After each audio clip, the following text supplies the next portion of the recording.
কক্সবাজার পৌর এলাকায় সাবেক প্রধানমন্ত্রী বেগম খালেদা জিয়ার স্মরণে শোক সভা এবং দোয়া মাহফিল অনুষ্ঠিত হয়েছে। 12 নম্বর ওয়ার্ড আদর্শ গ্রাম সমাজ পরিচালনা কমিটি এবং স্থানীয় বিএনপি পরিবারের উদ্যোগে আয়োজিত এই অনুষ্ঠানে প্রধান অতিথি হিসেবে অংশ নেন সাবেক সংসদ সদস্য লুৎফর রহমান কাজল। এ সময় মরহুমার আত্মার মাগফিরাত কামনার পাশাপাশি দেশের রাজনৈতিক পরিস্থিতি নিয়ে আলোচনা করা হয়। আরাফাত শিকদারের প্রতিবেদনে দেখুন বিস্তারিত। কক্সবাজার শহরের 12 নম্বর ওয়ার্ড উত্তর আদর্শ গ্রাম এলাকায় সাবেক প্রধানমন্ত্রী বেগম খালেদা জিয়ার স্মৃতি স্মরণে শোকসভা এবং দোয়া মাহফিল অনুষ্ঠিত হয়েছে।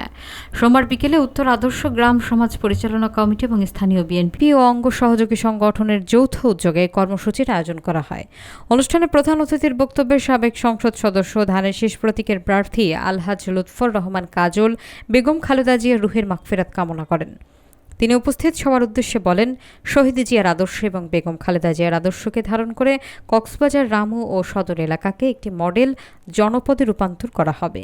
একই সাথে তিনি আগামী 12 ফেব্রুয়ারির জাতীয় সংসদ নির্বাচনে ধানের শীষ প্রতীকে ভোট দিয়ে তাকে জয়যুক্ত করার জন্য সর্বস্তরের জনগণের প্রতি আহ্বান জানান।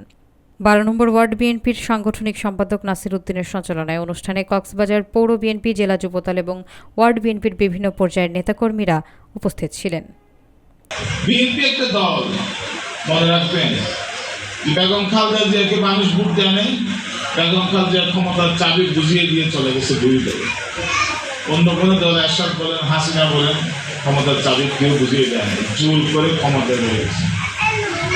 তা আমরা চাই একটা উদার গণতান্ত্রিক যুক্তির উপর একটা রাজনীতি।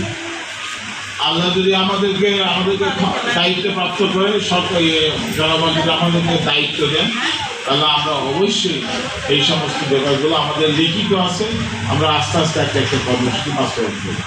তো আজকে এই দিনে আমি বেগম খালেদা জিয়ার জন্য আত্মমাগফিরাত কামনা করছি এবং রব্বুল আলামিনের কাছে প্রার্থনা করি আমাদের নেত্রীকে যেন রব্বুল আলামিন জনপ্রিয়তার দৃষ্টি তুলে দেন। তারেক রহমান, তিনি বাপ হারিয়েছেন, তিনি মা হারিয়েছেন, তিনি তার ছোট ভাইকে হারিয়েছেন।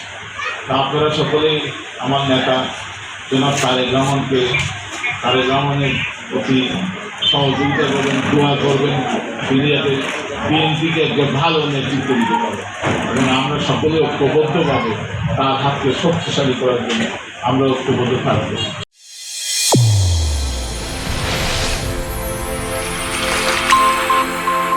চ্যানেল A1 হৃদয় রেসপন্স।